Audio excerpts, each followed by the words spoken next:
Guys welcome to my YouTube channel BA program 4th year.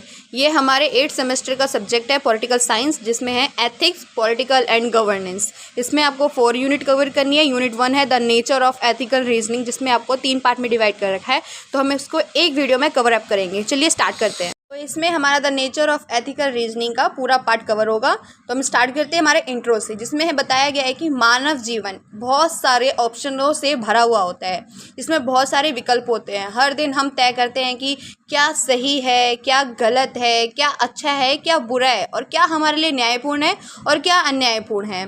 जिसमें हमें न निर्णय लेने न केवल व्यवहारिक होते हैं बल्कि नैतिक भी होते हैं। यह प्रक्रिया जिसके माध्यम से कोई व्यक्ति अपनी सोच, मूल्य और सिद्धांतों का उपयोग करते हैं, कार्यों की नैतिकता का आकलन करता है, नैतिक तर्क कहलाता है। नैतिक का अर्थ ही यही होता है कि किसी व्यक्ति का सोच, मूल्य और उनके सिद्धांतों का यूज करते हुए उनके कार्यों को नैतिकता पे आकलन करते हुए उसको ही नैतिक तर्क कहलाता है।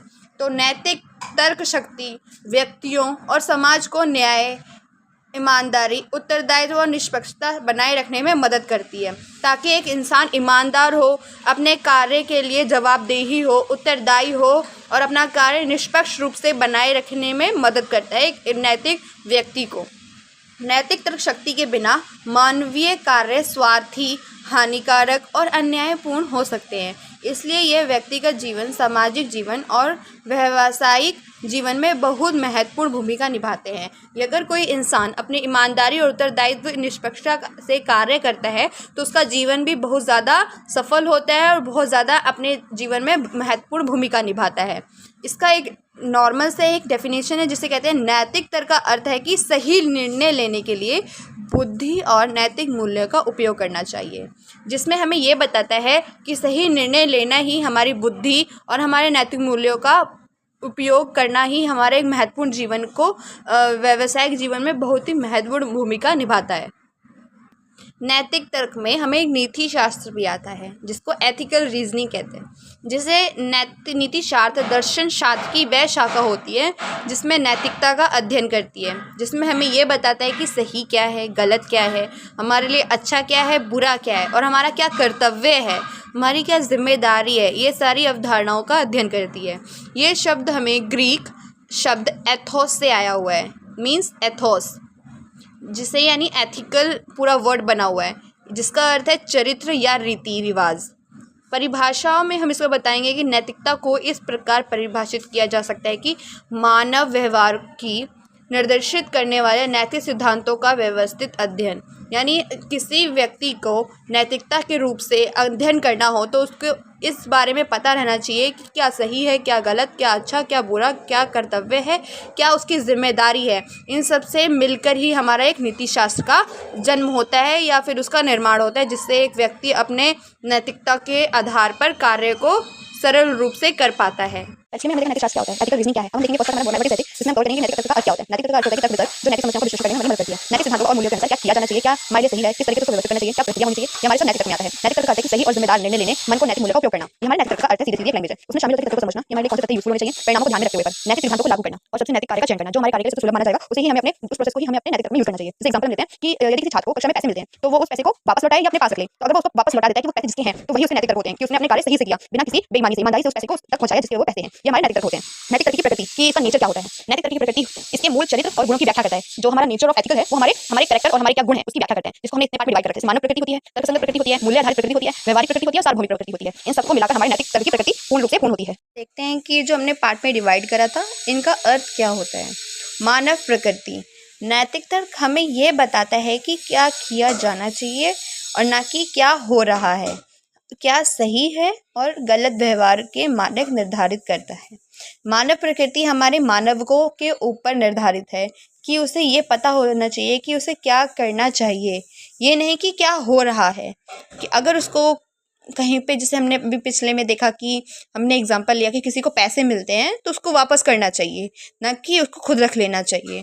तो ये उसके नैतिक तर्क होते हैं। तो मानव प्रकृति में उसको यही कार्य ही नैतिक तर्क कहलाता है कि उसको पैसे वापस देने चाहिए, ना कि गलत व्यवहार करना चाहिए, बल्कि उसे सही और गलत व्यवहार के मानक को निर्धारित करता है कि मानव को पता होता है कि क्या सही है, क्या गलत है।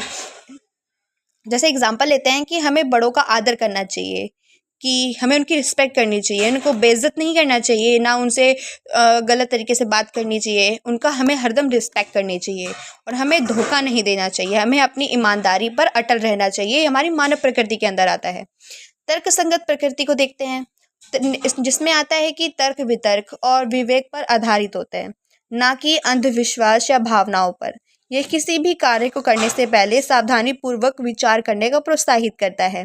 इसमें ये आता है कि किसी भी व्यक्ति को अगर अपने तर्क वितर्क को सोच विचार कर अपने विचारों पर, भावनाओं पर प्रकट होता है, जिसमें अपने अंधविश्वास और भावनाओं को कंट्रोल करके रखता है, ना कि अंधविश्वासों पर विश्वास करे। इस कार्य को करने से पहले वो अपने सावधानी पूर्वक अपने विचारों को देखता है कि क्या ये मेरे लिए सही है या गलत है, क्या मुझे ये करना चाहिए या नहीं करना चाहिए। ये अपने विचार पर उसको फोकस करता है, जिसमें तर्कसंगत प्रकृति आती है। एग्जाम्पल देखते हैं कि जिसमें आता है कि झूठ बोलने से पहले हम उसके परिणामों के बारे में सोचते हैं। ये सबसे बेस्ट एग्जाम्पल है तर्कसंगत प्रकृति के लिए, जिसमें ये बताता है कि किसी भी इंसान को अगर झूठ वो बोलता है तो उसको ये पता रहना चाहिए कि अगर वो झूठ बोलता है तो आगे चलकर उसको कितने झूठ बोलने पड़ेंगे। ये सभी उसे परिणामों के बारे में उसको सोचने पे मजबूर करता है। अगर वो झूठ बोलता बोलता चला जाता है तो उसके ही नैतिक तर्क में बहुत ज़्यादा प्रभाव पड़ता है। वो गलत तरीके से अपने कार्य को करता है, जिसमें उसके दैनिक जीवन में बहुत गलत प्रभाव पड़ता है। अगर वो झूठ ना बोले तो उसके जीवन बहुत ही सुलभ तरीके से और सक्सेसफुल लाइफ अपनी वो अचीव करता है। इसलिए ये तर्कसंगत प्रकृति है, जिसमें अपने वो भावनाओं और अंधविश्वासों को छोड़कर भावनाओं पर आधारित होते हैं, जिसमें वो अपने तर्क वितर्क देखता है, जिसमें उसको पता चलता है कि वो क्या सही कर रहा है क्या गलत। ये हमारे तर्कसंगत प्रकृति में आता है। अब हम देखते हैं कि मूल्य आधारित प्रकृति, इसमें यह है कि ये नैतिक मूल्यों पर निर्भर करता है, जैसे ईमानदारी, न्याय, समानता, जिम्मेदारी और आदर।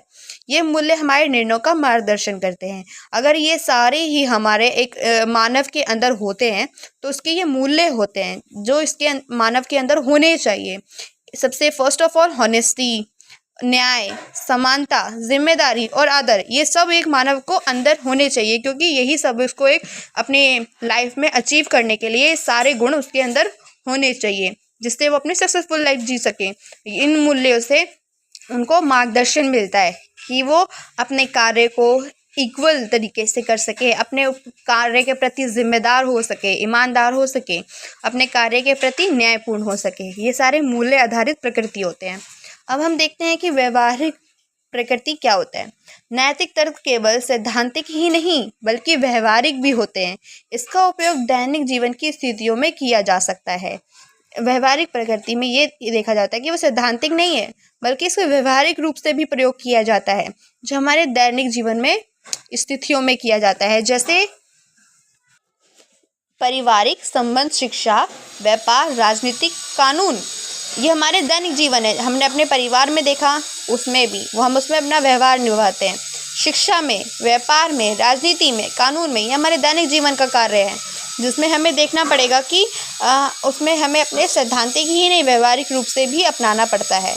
सार्वभौमिक प्रकृति क्या है, जो सबके लिए होती है, जैसे कि कुछ नैतिक सिद्धांत सार्वभौमिक होते हैं और सभी मनुष्य पर लागू होते हैं, जैसे कि दूसरों का नुकसान ना पहुंचाएं, अपना फ़ायदा देखने के बजाय दूसरों को नुकसान भी नहीं पहुंचाना चाहिए। ये एक सार्वभौमिक प्रकृति के अंदर आता है। मानव अधिकारों का सम्मान करें, जो हमारे राइट्स हैं उनका हमें सम्मान करना चाहिए, ना कि उसको ठेस पहुंचानी चाहिए। सच्चाई बयां करें, यानी कि हमें झूठ का सहारा ना लेकर अपने सत्य पर अड़े रहना चाहिए, जिससे हमारी सच्चाई बयां हो। हमें झूठ का सहारा बिल्कुल नहीं लेना चाहिए, सच्चाई का मार्गदर्शन करना चाहिए और करवाना भी चाहिए। ये हमारा सार्वभौमिक प्रकृति के अंदर आता है। अब हम देखेंगे कि नैतिक तर्क की लक्षण क्या होती हैं, उसकी विशेषताएं क्या होती हैं। नैतिक सिद्धांतों का उपयोग, नैतिक निर्णय लेने की क्षमता, तार्किक सोच, जिम्मेदारी और जवाबदेही, आलोचनात्मक मूल्यांकन, निरंतरता, सामाजिक सद्भाव को बढ़ावा देता है। ये सारे ही हमारे नैतिक तर्क की विशेषताएं हैं, जो एक नैतिक तर्क को सद्गुण बनाती है, उसको गुणों से पूर्ण करती है। तो हम इसको देखते हैं आगे। नैतिक सिद्धांतों का उपयोग क्या है। न्याय, कर्तव्य, अधिकार, कल्याण तथा फेयरनेस ये सिद्धांत हमारे कार्यों को मार्गदर्शन करते हैं। हमें अपने समाज में रहते रहते नैतिक तर्क का यूज़ करना चाहिए। किस किस में? न्याय में, और क्या एक मनुष्य का कर्तव्य है, क्या अधिकार है, क्या कल्याण है, कल्याण क्या हमने करे हैं, और अपने समाज में फेयरनेस, वेलफेयरनेस कहते हैं, वो हमें देखना चाहिए कि क्या समाज के लिए क्या अच्छा है क्या बुरा है। इन सभी कार्यों को लेकर मार्गदर्शन करना चाहिए। तार्किक सोच क्या होती है? तथ्य, कारण, नतीजे, वैकल्पिक, इन सबसे हम सबसे अच्छा विकल्प चुनते हैं। जो हमारा तार्किक सोच है कि हमारी सोच क्या होनी चाहिए, तथ्यों पर निर्धारित होनी चाहिए। क्या कारण है कि हमने वो कार्य क्यों किया है, कोई पॉलिसी निकाली है तो वो क्यों की है, क्या नतीजे आते हैं इससे सामने, हमारा क्या डाटा कलेक्ट होता है जिससे हमारी सोच आगे मार्गदर्शन कर सके। वैकल्पिक, इन सब से हम सबसे अच्छा विकल्प चुन सकते हैं। ये जो हमारे तथ्य, कारण और नतीजे हैं, इससे हम नैतिक तर्क में ये पता लगा सकते हैं कि हमारे कार्य जो हम कर रहे हैं उससे हमारे क्या कारण है, क्या नतीजे निकलते हैं, क्या इसमें हमें सफल होता है या हमें कोई इससे हमें कोई नुकसान तो नहीं, इससे हमें क्या प्रभाव पड़ेगा, क्या नुकसान होगा, ये हमारे तार्किक सोच में आ जाते हैं। आलोचनात्मक मूल्यांकन, जिसमें हम आलोचना करते हैं किसी भी कार्य को करने से पहले हम क्या करते हैं कि प्रश्न पूछे जाते हैं। क्या वह कार्यवाही सही है, क्या इससे किसी को नुकसान होगा, क्या सबके लिए ये उचित है, इससे क्या नतीजे सामने आएंगे और इससे निर्णय लेने में हमें क्या मदद मिलेगी। हमारे आलोचनात्मक मूल्यांकन में आते हैं, जो हमारी विशेषता बताते हैं नैतिक तर्कता की। निर्णय लेने की क्षमता, निर्णय लेने की क्षमता में ये आता है कि ये हमें विभिन्न विकल्पों में से चुनाव करने और सबसे नैतिक कार्य करने में मदद करता है। एग्जाम्पल, सच बोलने और दोस्त की रक्षा करने के लिए बीच चुनाव करना। अगर हम सच बोलेंगे तो हम आगे अपना मार्गदर्शन कर पाएंगे। अगर दोस्त की रक्षा करेंगे तो इसमें क्योंकि दोस्त झूठ बोल रहा है, अगर हम उसको झूठ बोलने में साथ देंगे तो आगे चलकर उसको भी अपने अचीवमेंट में तकलीफ होगी और उसे भी होगी। अगर वो सच बोलेगा तो दोस्त को थोड़ा देर बुरा लग सकता है, पर बाद में वो भी उसके साथ सच्चाई की राह पे भी चल सकता है। इसे निर्णय लेने की क्षमता कहते हैं कि वो अपने नैतिक तर्क पे अड़ा हुआ है। निरंतरता, नैतिक नियम सभी लोगों पर समान रूप से लागू होने चाहिए, किसी भी प्रकार का भेदभाव नहीं होना चाहिए। एग्जाम्पल, यदि किसी एक छात्र के लिए नकल करना गलत है तो सभी छात्रों के लिए गलत है। ये नहीं कि एक बच्चे को बढ़ावा दे रहे हैं कि हाँ अगर वो चीटिंग कर रहा है तो उसे चलो छोड़ देते हैं, पर नहीं, अगर वो चीटिंग कर रहा है तो उसे समझाओ या डांटो। पर ये सभी के लिए छात्रों पे लागू होता है कि एक अगर नकल कर रहा है तो वो गलत है तो गलत है, ये सभी छात्रों पे लागू होता है। ये हमें अपनी निरंतरता में लागू करना चाहिए, जिससे सभी के लिए समान रूप से लागू होती है क्या? नैतिकता तर्क, जो हमें अपने अपने जिम्मेदारी को पूरा करना चाहिए। जिम्मेदारी और जवाबदेही, ये व्यक्तियों को उनके कार्यों के लिए जिम्मेदार बनाता है।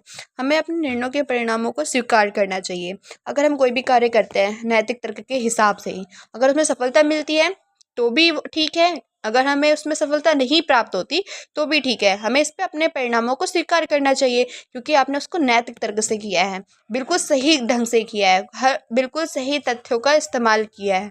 अगर आपको उसमें सफलता मिल गई तो आप खुद ही उसके लिए जिम्मेदार और जवाबदेही भी होंगे, अगर नहीं तो भी जिम्मेदार आप ही होंगे और आप ही जवाबदेही होंगे। इससे आपको सुनिश्चित रहता है कि हाँ आपने सही ढंग से कार्य किया है और आपको वही निर्णय प्राप्त हुए हैं जैसा आपने कार्य किया था।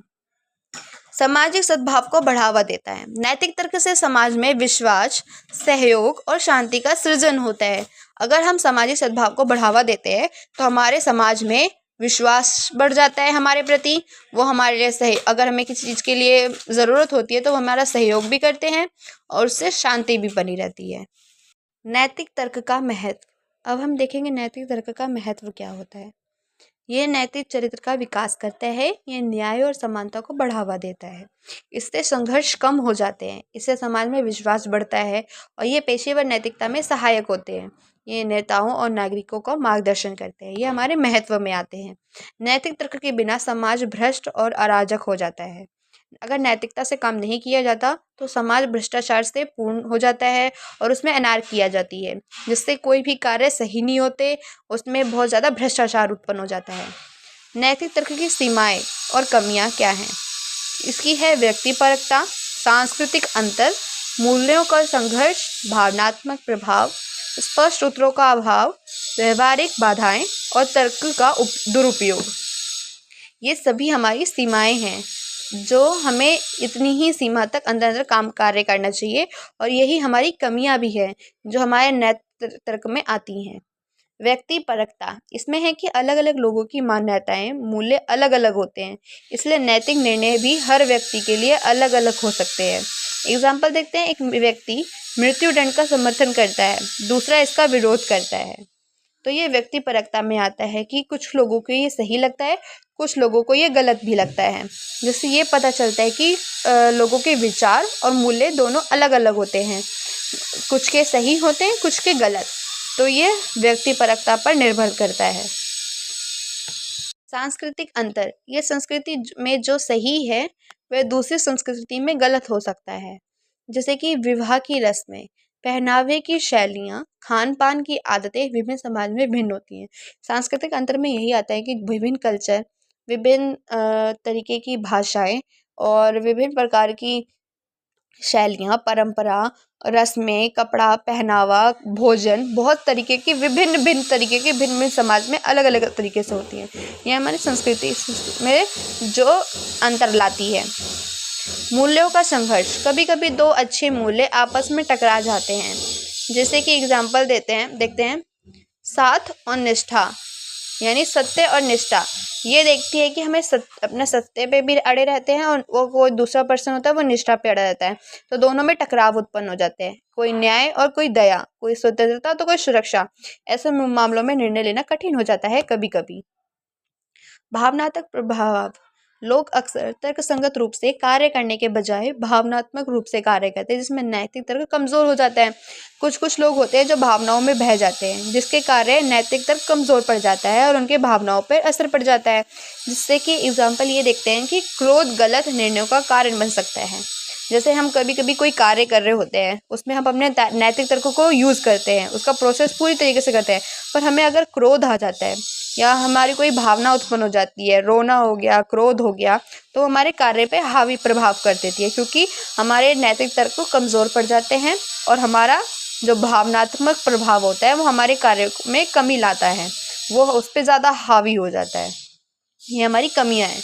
स्पष्ट उत्तरों का अभाव, नैतिक समस्याओं का हमेशा ही सही समाधान नहीं होता। कभी कभी सभी विकल्पों के अच्छे और बुरे दोनों प्रभाव होते हैं। कभी कभी हमें सही उत्तर नहीं मिल पाता, तो उसके कभी कभी गलत भी होते हैं, कभी बुरे भी होते हैं, जो हमारे समाधान निकालने में कभी कभी समस्याओं को उत्पन्न कर देता है। इसलिए हमें स्पष्ट उत्तरों का अभाव होना चाहिए, कि हमें ये पता रहना चाहिए कि हम जो भी अपना नैतिक तर्क कर रहे हैं या उसमें कोई सवालात हैं, तो उसमें हमें ये पता होना चाहिए कि वो सही है या गलत, या वो अच्छे हैं या बुरे, उससे क्या प्रभाव पड़ता है। तो इससे हमें समस्याओं का समाधान करने में आसानी होती है। जो लोग नहीं करते उनमें ये कमी आती है। व्यवहारिक बाधाएं, इसमें यह है कि समय की कमी, सामाजिक दबाव और आर्थिक समस्याएं नैतिक निर्णयों को सीमित कर सकती हैं, जो हमें ये हमारे नैतिक तर्क में कमियां लाती हैं, किसी भी कार्य करने में बाधाएं उत्पन्न करती हैं। समय की हमें समय कम प्राप्त होता है, समाज के प्रति दबाव हमारे ऊपर उत्पन्न हो जाता है, या हमारी कोई आर्थिक समस्याएं उत्पन्न हो जाती है, जिससे हमारे कार्य में बाधाएं उत्पन्न होती है। एग्जाम्पल, एक गरीब व्यक्ति जीवित रहने के लिए भोजन चुरा सकता है। This is a best example for व्यवहारिक बाधाएं। तर्क का दुरुपयोग, किसी भी अगर कोई हमें ऑप्शन देता है तो उसका गलत तरीके से उपयोग करना है। जैसे कि कभी लोग गलत कार्यों को सही ठहराने के लिए तर्क का सहारा लेते हैं। तो एग्जाम्पल देखते हैं कि भ्रष्टाचार को यह कहकर उचित ठहराया जा सकता है कि हर कोई ऐसा कर रहा है। ये हमें कहना बिल्कुल गलत है, हमें ऐसा नहीं कहना चाहिए। भ्रष्टाचार हो रहा है, पर यह नहीं कि हर कोई कर रहा है, ऐसा बिल्कुल कहना गलत है। भ्रष्टाचार कुछ ही लोग करते हैं, जिसकी वजह से पूरा समाज भ्रष्टाचार में आ जाता है। एग्जाम्पल एक और देती हूँ, जैसे कहते हैं कि अगर एक मछली गंदी है तो वो समुद्र में रहती है, तो अगर एक मछली गंदी है तो पूरी मछली पूरे समुद्र को गंदा करती है। ऐसा नहीं है।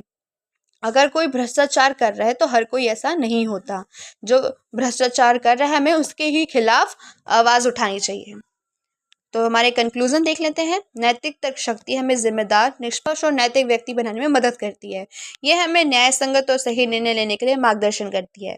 नैतिक तर्क शक्ति मानव जीवन का एक अनिवार्य हिस्सा है जिसे हम अपने जीवन में उपयोग करने से अपने कार्य को मार्गदर्शन दे सकते हैं, तर्क को ज्ञान दे सकते हैं, अनुभव और करुणा के साथ जोड़ा जाना चाहिए नैतिक तर्क को, जिससे हम अपने कार्य को मार्गदर्शन दे सके, सुलभ बना सके, जिससे अपने कार्य को नैतिक रूप से उसको शक्ति प्रदान कर सके, जिसके कार्य के लिए हम अपने कार्य को सही, बुरा और न्याय संगत और क्या न्यायपूर्ण है क्या अन्यायपूर्ण है ये सब मार्गदर्शन के रूप में व्यवस्थित कर सके और निर्णय ले सके कि हमारे कार्य को नैतिक तर्क शक्ति हमें मजबूत बनाती है।